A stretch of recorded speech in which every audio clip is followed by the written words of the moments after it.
खासदार प्रणिती शिंदेंच्या आरोपाला भाजप आमदार सुभाष देशमुख यांनी आता प्रत्युत्तर दिलंय।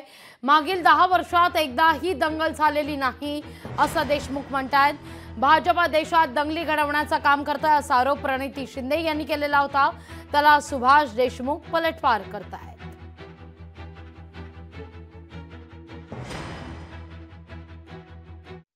हिंदू मुस्लिमचा वाद बीजेपीने आपल्या देशामध्ये पेटवला। जात पात धर्मावर बीजेपीने राजकारण केलं।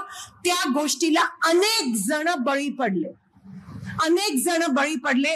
असं जेव्हा होतं, जेव्हा कामाला महत्व न देता आपण धर्माच्या राजकारण मध्ये अडकतो, तेव्हा समाजाचं नुकसान होतं। आपण सगळे हिंदू आहोत, आपण सगळे देवधर्म करतो, कदाचित मी जास्त करते पूजा पाठ, आम्ही सगळे करतो, पण धर्माचं राजकारण मी करत नाही।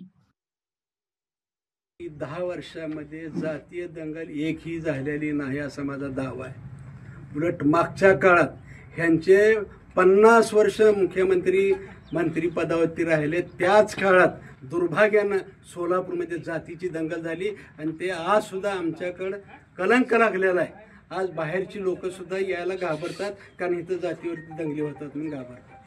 मला असं वाटतं की त्यांनी दंगली लावलेल्या आहेत, त्या ज्यांनी कोणी म्हणलं असेल त्यांनी। तुम्हाला 10 वर्षातली दंगल दाखवा सोलापुरातली।